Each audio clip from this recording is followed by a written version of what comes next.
Hey everyone, welcome to the HSDA New Caucus and Georgia High School Dems speaker event with Ashwin Ramaswamy. We're so excited to have all of you here.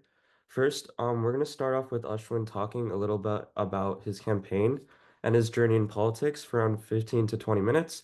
Then afterwards, we'll move on to the audience Q&A. We'll first start off with some questions from Nate, the chair of Georgia High School Democrats, and then we'll open it up to the audience in our e-board. We also will be recording this meeting just to let you know, so other people who couldn't make it can see it.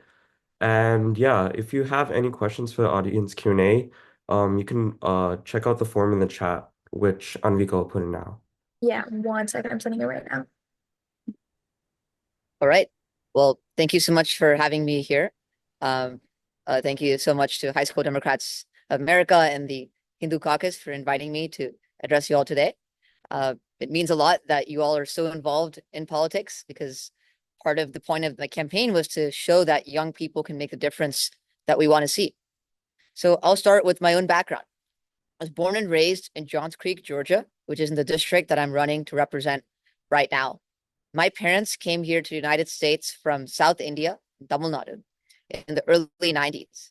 And they came here just like many other immigrants because they believed in the American dream, that no matter where you come from, no matter what your background is, you can be successful in life.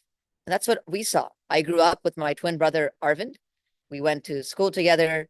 We had such incredible resources, very diverse community of people from across the world. But one thing which was really important and valuable for me was my own religious background and tradition and culture.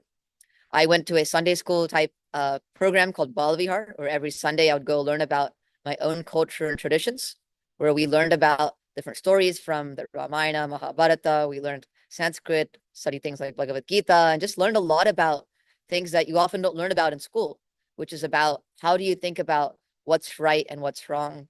How do you inquire more deeply about what life is about, as opposed to just looking at the surface? And one big lesson I learned from those classes was a concept that I've always taken to heart throughout my life. And that's the concept of seva. Seva, which means service. It also means giving more than what we take. When we're born in a certain circumstance in life, there's a lot of things we have to be grateful for. But the best way to have a life well lived is not just to look out for yourself and your family, but to think about how you can give back to the community and ensure that other people across the world, people who in your community, folks who are the next generation, can also be successful in the way that you were and how to give back in that way. So my own background is after growing up here, I went to Stanford for my undergrad in computer science. And later I did a law degree at Georgetown Law. But I always thought about how can I give back to my community? Life is not just about making as much money as possible. So in 2020, I decided to take a risk and go join the federal government and start working on cybersecurity and election security. I ended up working in the government for about 3 years. I worked as a nonpartisan civil servant under both the Trump and Biden administrations. And what we worked on was hard and important work, which was working with secretaries of states across the country to ensure that people's votes were counted and that election websites were secured. So that was a lot of my work that I did. And what I learned two things. One was that it doesn't matter how young you are or what your background is, as long as you have the skills that an organization needs, you should go and do it. It turns out because government work is not very glamorous, it doesn't pay well. A lot of top technology talent didn't go to public service. And so I was one of the few people actually working to secure our elections. And the second thing I also realized was that it's not just enough to have people in government who have the skills to serve us. We also need people in power who have the honesty and integrity to do the right thing. We all saw what happened after 2020, where Donald Trump and his allies did all these kinds of lies because they knew that they lost the election, but they tried to overturn the results. In fact, Chris Krebs, the director of the agency I was working in, who was a Republican and appointed by Donald Trump, correctly said that the election was not rigged and it was free and fair after November 2020. And he was immediately fired by tweet by the president himself. So that's when you start to realize that all these things I learned growing up about values, honesty, integrity also applies in the public sphere. We need leaders who are going to go out and honestly do the right thing. So that's when I ended up joining law school, further getting involved I was in DC, at Georgetown, got involved in technology law and policy issues. And what I just started to realize was that so many of the big issues that impact our lives are not being addressed at the federal level. They're being addressed at the state level. Because we've seen the gridlock happening in Congress. We see the fact that Congress can barely even pass a budget. Then how can they address things like gun safety, reproductive rights, investing in our future? And that's when I started to realize that I think the best way for me to give back to my community is to actually come back home to Georgia and think about how I can serve the next generation of people. Last year, when I was still in law school, I worked at the Georgia Attorney General's office, where we worked to protect children online, particularly holding social media companies accountable for their addictive features and, you know, deceptive and unfair practices. And that's also when I started to realize that state government, even more than federal government, has a big lack of talent like me and people who understand things like technology, folks who are young and have the startup mentality. And that's when I started to realize that I think I can actually do a lot of good working in state government, because there's so many issues happening right here in Georgia. We have a highly restrictive abortion ban where women are not even able to get the life-saving healthcare that they need. We're seeing all these issues with school shootings, and we haven't passed a single gun safety law.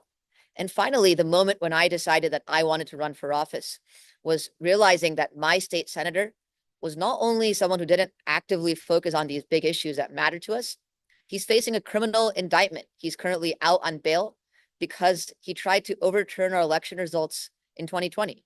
He was one of Trump's fake electors, trying to switch votes from Biden to Trump in 2020. And this went against all sense of honesty, morality, decency.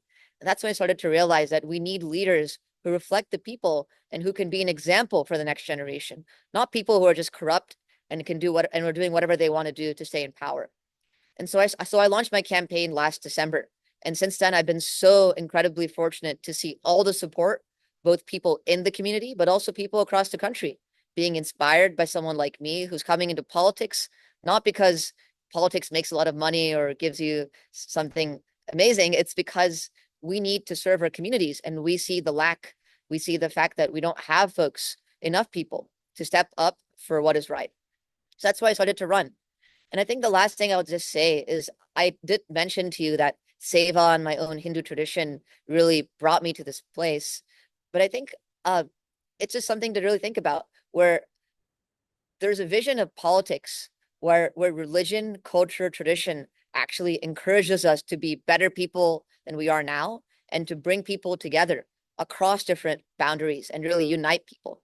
There's also a vision of politics where religion is used to divide people. And I'm sure you've seen that all across the country, maybe across the world, where people fight because they believe in different religions and they say, I'm right and you're wrong. But the folks whom I'm most inspired by are folks like Mahatma Gandhi ji and Martin Luther King Jr., because Gandhi ji was able to use his own Hindu faith to bring people together, regardless of religion, in service of a common goal, which was freedom from the British in India. And look at what he did. He was able to actually stand up against one of the largest colonial empires. It was an incredible feat and achievement. And the second example is Martin Luther King Jr., who was not only inspired by Gandhiji to do what he did, he was able to use the power of the Black church to actually bring people together and say that if you're going to be following the principles of your religion, you have to fight for things like desegregation. You have to fight for civil rights. And we have to go back to the principles of our Constitution. That's exactly the perspective through which I think of religion today. I think religion can be a force that unites us as opposed to divides us. Because when you think about where politics is going today, it's going to the extremes. We have folks like Donald Trump and his allies who are lying about election results, just not having no regard for truth. And, in Hinduism, that's what we call adharma. It's not even the right, it's not the kind of leadership we need. We also have folks who are passing things like restrictive abortion bans, which are causing women to die in Georgia. And in Hinduism, we always say from the Upanishads, Matar Deva Bhava, mother is like God. So in a way, all of these different kinds of religious practices and traditions can show us how we can be more accepting and be a better society. And the last thing I'll just say here is this is a very, very competitive seat. And I hope that not only can we win this November, and I would love all your help to help phone bank, canvas, do whatever you can to help us win.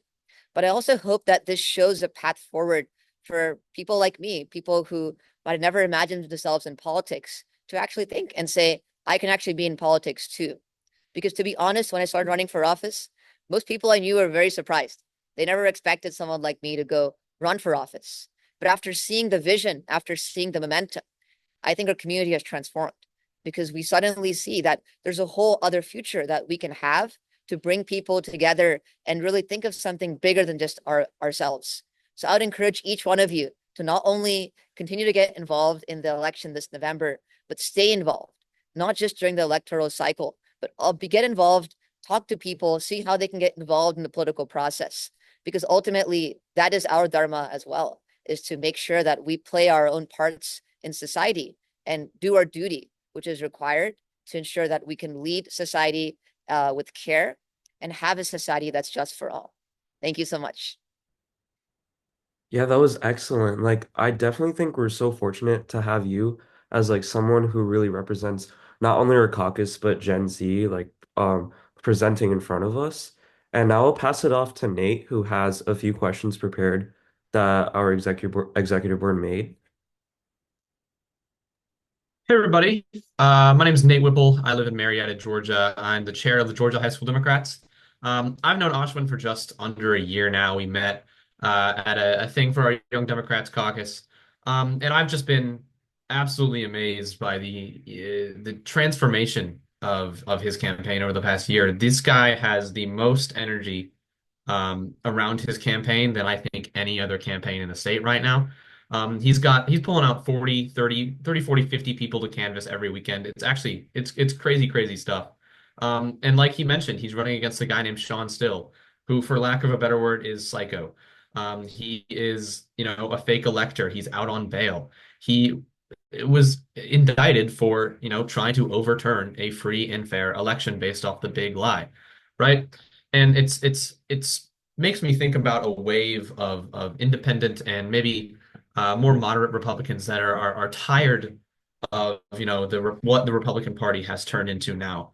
And I actually had my two questions planned a few days ago, but I was knocking doors yesterday morning for a Cobb County candidate, and I knocked on a door for this guy. He's an older guy, and I talked to him for about 10 minutes about the state Senate candidate. And he said, I really, I've been a Republican pretty much all my life. I've only voted for a Democrat once. It was Bill Clinton in 1992. That's what he told me. He had only voted for a Democrat once. He'd been a Republican all his life, and that he was tired of, like I said, what the Republican Party has turned into. It's just a wave of Trump and MAGA. But eventually, what he ended up saying was, while he hates this aspect of the Republican Party, he cannot bring himself to vote for a Democrat. So, Ashwin, what I would like to ask you is, what is your main response to someone who shares a sentiment like that? My main response is to just realize that people is more important than the party. Ultimately, you need people with the right values in office. People are going to listen to you. We're going to work together to get things done.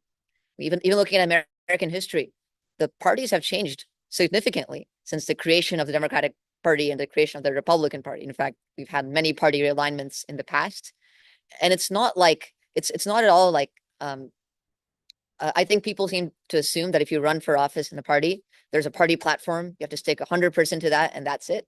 Not the case at all, right? Of course, there are values that polar parties believe in, but it's up to every candidate to determine what are they going to run on. And ultimately, the transformation that we're seeing now, where young people, Gen Z folks like me are running, it's going to be changing the parties too. We're going to be infusing this new kind of energy, hopefully a spirit of working together and kind of taking that polarization away. And especially when folks ask me if they're Republican, they ask me, why are you a Democrat, et cetera. Like, I just tell them to keep in mind that my own background is not super, super political. I worked in the federal government under both Republican and Democratic administrations. So I know how to work with both sides. I just realized that in this particular instance, someone like Sean Still should not be in office. And it just so happened that my own personal views aligned very well with the Democratic Party, and that's why I'm fighting for these issues. And I think just ultimately, we do need people we need good people from both sides to be running. Like we need to have a strong two-party system. It's good to have an opposition, but just where we're going in America today, that's not what's happening. We've seen the other party, the GOP, just collapse into this cult of personality to Donald Trump, and that's not at all what a two-party system is supposed to be about. So the only way we can ensure that we get back to the ideal is to show that MAGA extremism has absolutely no place in our country, and allowing folks who are moderates on the other side to be able to take power. So we do have a balance in society instead. Yeah, of course. Thank you for that. And you mentioned, the power of Gen Z and what we can do, young people especially. Something I heard a guy named Cosby Johnson say. He's the mayor of Brunswick, Georgia. He told me that office is nonpartisan, the mayor of Brunswick, and he told me that, when he was running for a nonpartisan office, since there's no parties, you actually have to explain, what you're fighting for, right? And I think that's super applicable to what we're talking about here. And again, back to youth, we work with young people every day. And especially with I think in Georgia, this is my third election kind of really being tapped in. And I think this is the most emphasis I've ever seen on, state house, state Senate races, right? The party has put in a lot of effort. Young Democrats have put in a lot of effort. We have put in a lot of effort. That's our main priority this year. But a lot of the times with young people, and especially high schoolers, they don't really see kind of the impact of, a state Senate election, a state House election, school board, county commission, something like that. How do you think we could, show these young people that aren't traditionally involved in politics how these down ballot races, affect them just as much, if not more, than the presidential election?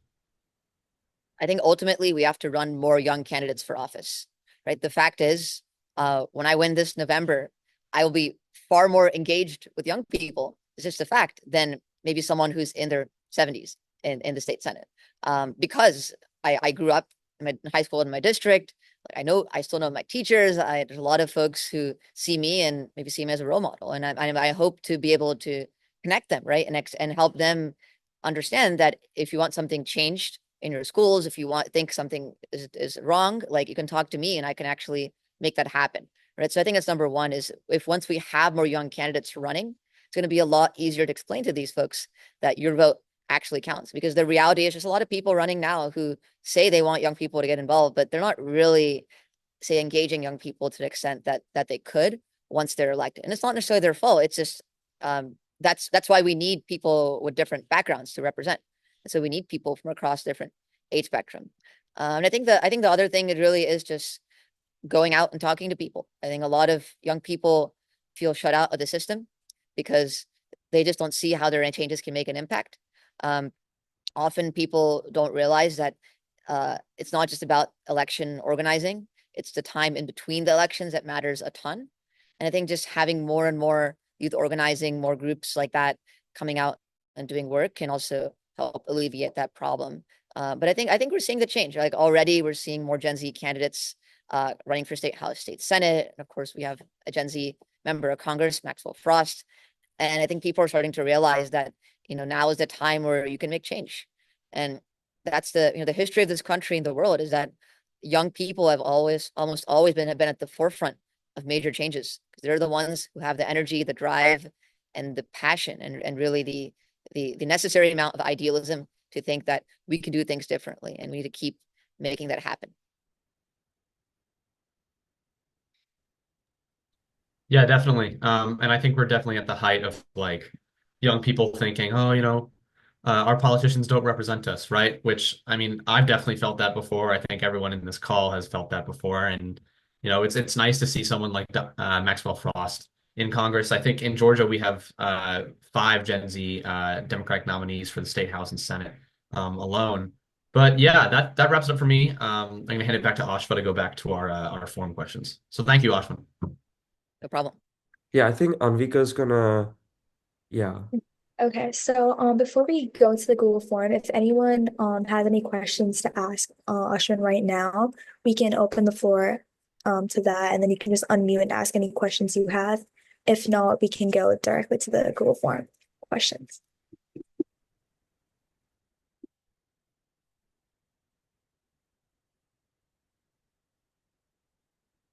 Hi, so I had a quick question, or a longer, not really a quick question. So we often see like politicians of color and people of color in the political atmosphere. We see them falling prey to whitewashing a lot. They basically assimilate into like the Western political environment. So you obviously have a lot of very deeply rooted Hindu values. So how do you maneuver maintaining those values while also combating, stereotypes about Indian people and combating the entire idea of, oh, you need to be whitewashed to be able to be a good politician? Yeah, that's a good question. I think for me, for my own background and upbringing has helped me with that because I did grow up with a very strong, first of all, a strong Hindu community who was able to teach me my own values and help me hold my own, but also just a diverse community where people came from different backgrounds. Everyone understood that like everyone has their own religion, they have their own perspective, and there's no need to go and quote unquote fit in order just to be successful. And I think I think just throughout my life, I've just seen that like um, not fitting in makes you more successful because you're able to really be authentic to yourself. In fact, the way a part of how I got into Stanford is actually I wrote my Common App essay about my own Hindu values and how when I was in middle school and high school, I would wake up every morning at 4 in the morning, do yoga meditation, and it helped me a ton. And that's like something which maybe the typical college admissions counselor may not advise you to write, but I wrote it because it was who I was. And I think that's just another example there. And that's always what I've been doing since then. Like I'm unapologetically who I am. This is my religion, my values, and no matter what audience I'm talking to, I talk about my own upbringing. I talk about concepts like seva because I think people are looking for that. Even folks who don't come from the same background want to see, where is Ashwin coming from? What are his values? Why does he think the way he does? And the key thing is when you're talking about it, to connect it back to something universal because ultimately all these religions and cultures, we have so much more in common uh, uh, than what separates us. And this concept of something like seva or giving back to the community is something that's really found in really every culture and tradition. And so as long as you're bringing it back to that broader idea, that's been extremely helpful for me. And I think the last thing I'll just say is I think also the political climate in the country has changed, at least for Indian Americans, folks who are Hindu, and of course other religions as well. But seeing, for example, Kamala Harris become Vice President of the United States starting in 2020, it's each of those glass ceilings breaks stereotypes and makes you start to realize that you can also do it too. Just because you have a different background doesn't mean that you can't do it.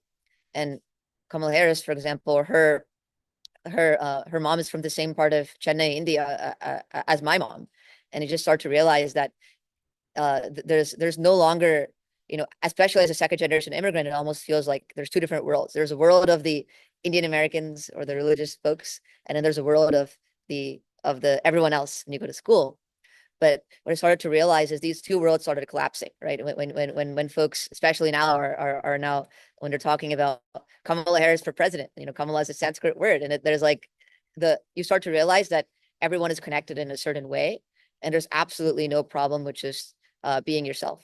And I do hope that what I'm doing is also going to empower more people to be themselves as well, because they can see that being yourself is the best way to success, as opposed to trying to pretend you're someone that you're not. Absolutely. Thank you so much. Yeah, so if anyone else has any questions, feel free to ask.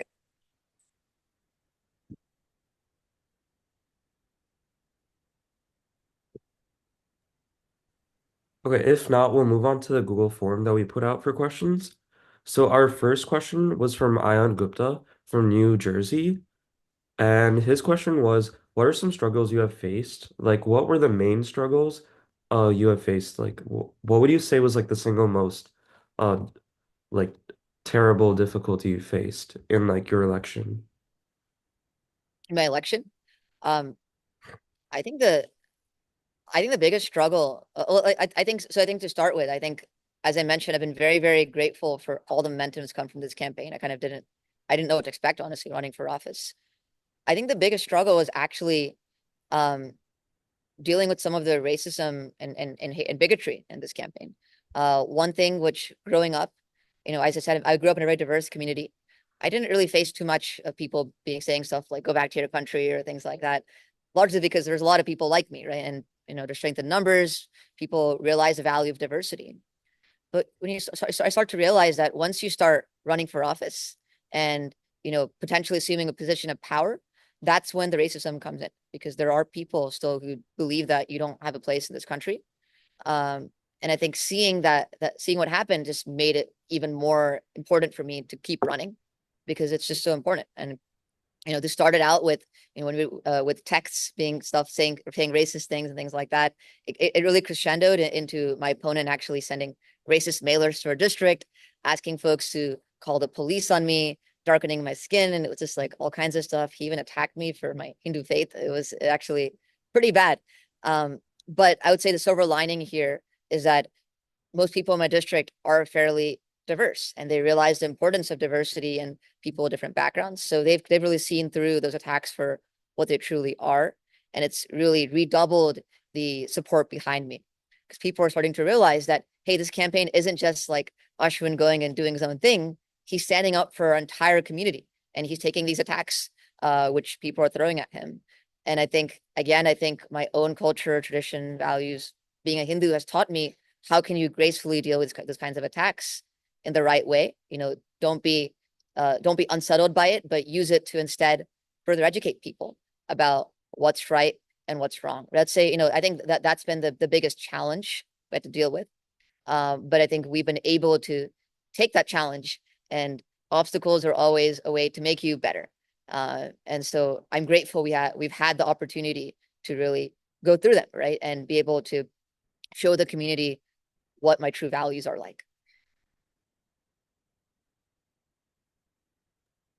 Okay, thank you for that response. Our next question is from Achtan, and he's also from New Jersey.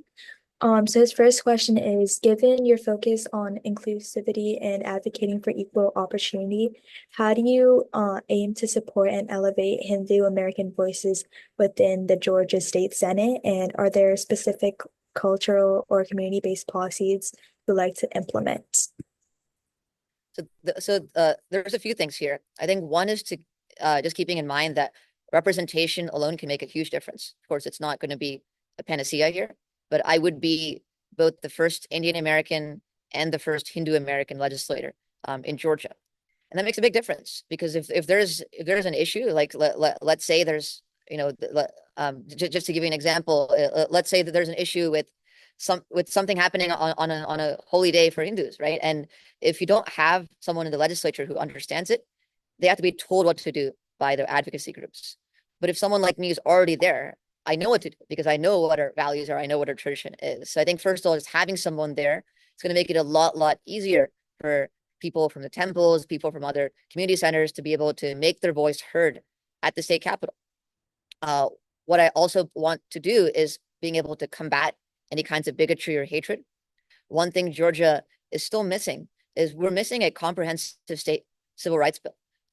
And that's one of my priorities I want to do when taking office, to ensure that any kind of, hatred, bigotry, etc., is taken care of. I also want to make sure that our state is more culturally inclusive, and whether that means, for example, having more vegetarian options for students who are going to school, whether it's elementary, middle, high school, or college, whether it's by potentially thinking about making big events such as Diwali as school holidays, so children can actually go and celebrate, particularly in places where there's a lot of folks who celebrate those kinds of festivals. And whether it's just about taking these universal values that I learned from being a Hindu and using that to bring people together. I think this is what one big thing where following what folks like Martin Luther King Jr. have done. We're taking the values of Christianity and being able to use that to push people to have better civil rights, have equality for all. Those are the same kinds of things I want to do. I want to ensure that we are bringing religion back into the conversation. I think for a lot of times, folks in the Democratic Party, I mean, we're very diverse, and there's a lot of folks who are religious, some folks who are atheist, but I think for a long time, some folks have shied away from religion, and religion has often been claimed by people on the right because they say they're conservative and traditional. And I want to show people that actually our own traditions teach us a lot of these values that we're trying to fight for now, whether it's inclusivity for those who are LGBTQ plus, whether it's, of course, access to reproductive health care, and whether it's investment in education. And those are all the things that I want to bring to the table, is to use our own faith and our own tradition to be able to say, this is why we have to progress as a society and really ensure we have a society that's able to take care of these major problems.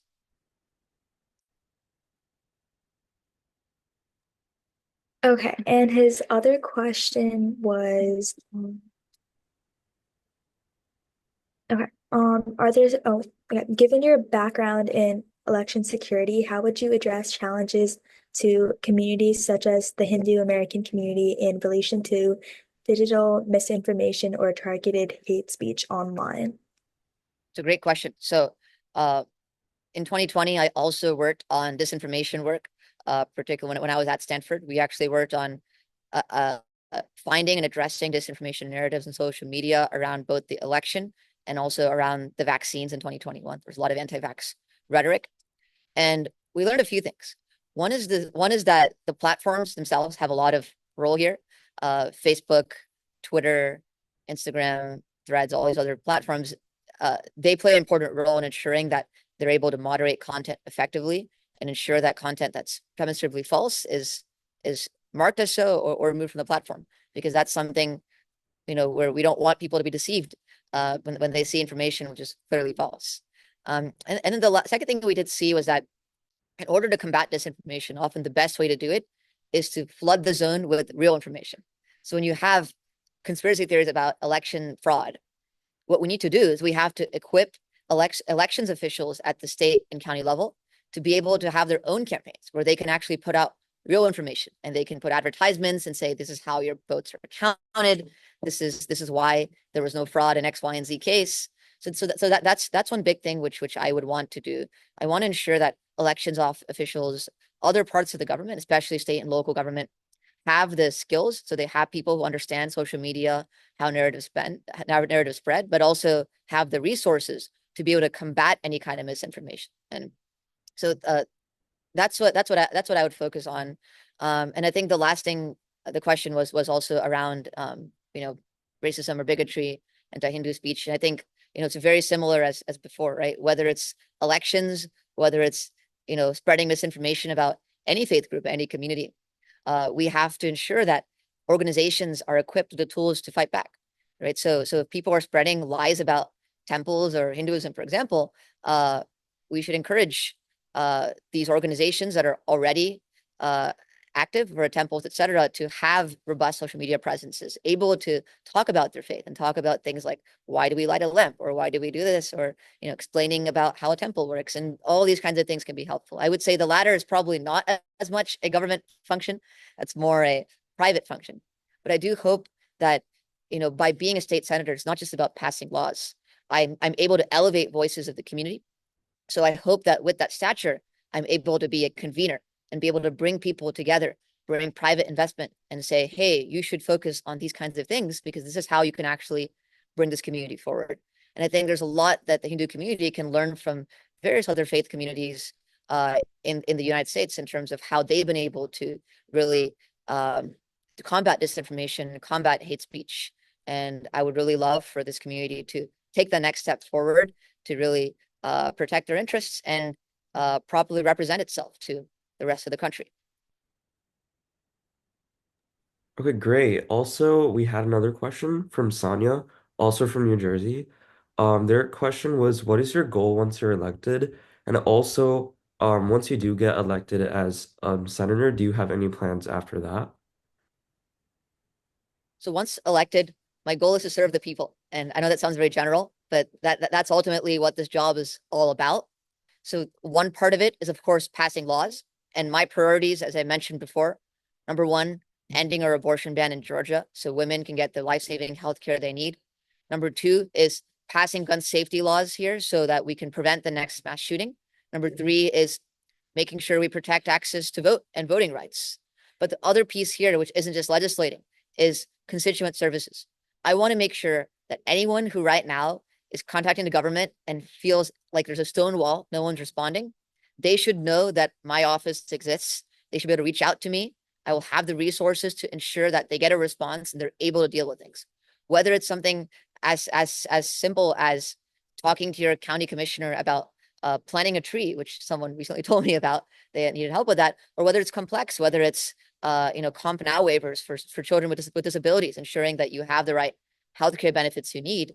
I want to be there for my constituents. And I think afterwards too, I think it's all about being there at the right place, at the right time in order to serve your community. So I want to be in whatever role I can play to make that happen. I think for this race, it was very, very clear there was a gap. We had a state senator who was literally criminally indicted, out on bail, not actually dealing with the issues that our constituents needed. And I saw the opportunity to run here. And I think I want to just continue to see where else can I continue to fit in? How can I continue to serve my community? I do see that there is a lack of people like me and honestly like us in government, in public service. So I don't imagine leaving public service anytime soon, but we'll have to see what that looks like in the future.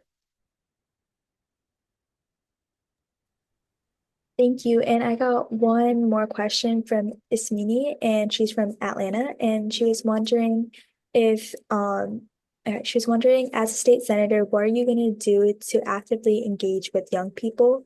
What kind of steps do you want to take materially engage young people in policymaking and in the Georgia state government? So every student in middle school or high school has to take a civics class. At least when I took civics class, it was good, but it was fairly theoretical. I just learned about the branches of government, state, local, things like that, but I never got to actually see a government in action. So the first thing I'd love to do is, as I'm a young senator and I am representing my district, there's about 6 high schools in my district. I would love the opportunity to actually interact with students in their civics classes so that they can actually be visited by their local state senator. And someone like me can explain, like, here's how my job works. Here's how I campaign to make this happen. And here's what I can do. I think that's one step to engage folks, because if people know their state senator and see them, that makes a huge, huge difference. Just to give you a contrast here, like, I never even heard about Sean Still until I learned about his indictment, and even did polling. We saw that, I think like only 20% of people in the district even knew who he was, when we started running for office and started doing polling. And that's exactly not what I want to do. I want to make sure that everyone should know that the state senator is here to serve you. And especially young people need to know that. And then the last thing I'll do is I want to make sure that students have the opportunity to do internships, fellowships, working with me in my office. I know that there's currently a PAGE program. There are opportunities for young people to get involved, but too often high schoolers, when they get involved, it's just about like, carrying the papers here, doing some task here or there. It's not necessarily substantive policy work. And I know that young people can make the difference and that they know what they're talking about, especially so many people are so talented. So I want to give them the opportunity to have a inside look into how policy is happening. I want to make sure that our Senate office was one of the most productive Senate offices in the state, because we actually take young people seriously and we're going to actually make things happen that way too. Great. So I also have another question. This one is from an anonymous person. They asked, so I think you already touched upon this in your like Common App essay, but how do you think we should frame ourselves, especially as like Gen Zers and high schoolers interested in politics? Obviously, like all of us are very like dedicated leaders in our communities and we do a lot of advocacy work. So how do you advise us to frame that in our applications? And also, even beyond that, what do you think we should do in college to get involved more in like politics effectively? So basically 2 questions. Yeah, I would say, like, it's always good in life to just be authentic and do what you like to do. Don't do something just because you're expecting a certain result, because too often the results aren't in your hands. And if you're expecting a result and it doesn't happen, then you'll be sad and you may not do that work again. And that was really the perspective I took, right? So I mentioned that I was doing a lot of meditation, yoga. It wasn't because I wanted to get into college. I had no idea that would even help. But at the time, it was just something I liked doing. And I thought, I like the peace and calm. I like studying Hindu philosophy. It helps me think about how to structure my own day and how to be successful in life. So I would just suggest, do the same thing. Be yourself. When you're talking about your own activities, be as authentic as possible. The only way to be authentic is to not do things just for the results. Don't do something just because you think it gets you into college. Do something because you love doing it. And what happens then is that no matter what happens for your college apps, you'll be happy because you will be doing what you like to do. And you can be successful no matter what happens, no matter what college you go to, or no matter whether you go to college or not. I mean, for folks who may want to do a different kind of career. So I would just I would keep all of that in mind as well. Sorry, was there a second part to the question? I might have missed it. I think you covered most of it. Okay. Do have one last question. I know it's kind of Yes. getting late, but basically the question was asking specifically like you've mentioned in a lot of your campaign statements that you faced racism from the opponent and other Republicans. How do you specifically like target that, and how would you advise us, especially since a lot of us are not only Gen Z but also Hindu or people of color? How would you advise us to navigate those challenges if we consider also involving ourselves in politics? Yeah. Actually, I'm going to start with the politics piece because I think that was the second part of the previous question. I was actually getting involved in politics. I think before getting involved in politics, like running for office, it's really important to actually like go out and do things. In my case, it was working on election security, having my own startup, software consulting business. That was really helpful because then you have people who can vouch for you when you run for office. That's something especially important as a young person, right? If you're just straight out of college, straight out of school trying to run, and if you don't have a track record, it's really hard to get people to support you, give you money. And so that's just one piece there. And then to talk about the racism and all those things you face, I mean, you just have to go through it, and you have to persevere, always be truthful, and don't be afraid to call things out. I think one thing which we realized is that often the reason people attack you in that way is because they know that they're losing. They know that you're winning. And their goal is to get you out of your message box. Because ultimately, people aren't going to be voting for me or Sean Stoll based on our race. People are going to be voting for us because of our policies. They're voting for me because they believe in women's right to choose. They believe that we need common sense gun safety laws. They believe in voting rights. They don't want someone who might be going to prison representing them right now, who's out on bail. And those are the real issues. And every dollar you're spending, instead of talking about these issues, every dollar you're spending trying to combat whatever false claims their opponent talks about you, that's a problem because you have to focus on the issues. So that's one thing we did is we continued to focus on the issues. It's so important to really talk about them because that's what people are really voting about. But what you can also do is you should also push back and be very clear, call it out for what it is. And I think in our case, it worked really well because people around me knew me growing up. Like they know who Ashwin is. They knew about my character. And they just couldn't believe someone like Sean, our sitting state senator, was attacking me in this way. And I think it's unfortunately something if you're in politics, you have to face it. But that's just another reason why we have to face it. We have to go further. Just like why Vice President Kamala Harris is running for president. I'm sure she's facing tons of racism, tons of, sexism, misogyny, etc., just for trying to do the right thing. But only once she wins, people's tunes change. And that's what we always see in politics too, right?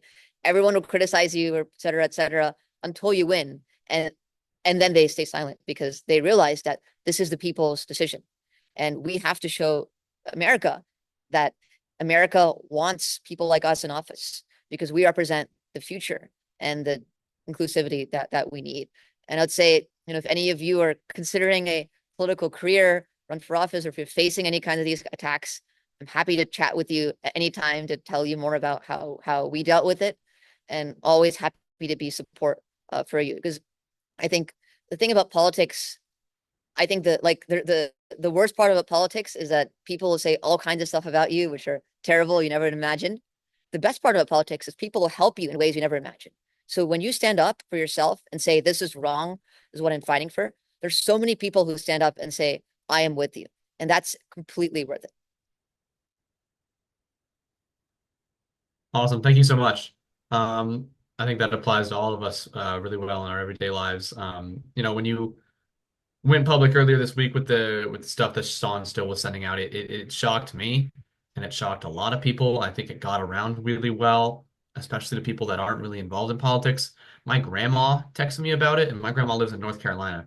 So I was a little Wow. surprised. I know it got around, but I mean that's what happens when you call things out for what it is, call hatred out for what it is. And American history shown it works.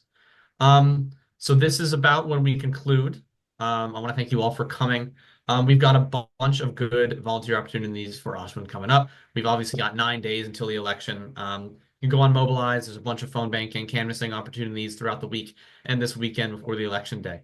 So yeah, that's about it. Thanks so much for having me. And let me I'm gonna send you my email. So if you want to Okay. reach out to me, especially, I mean, now or especially after the election, I'll have a lot more Mhm. time. So, Yeah. but thank you so much. And I hope you can volunteer and Yeah. spread the word. Thank you, everyone. Thanks all. Bye.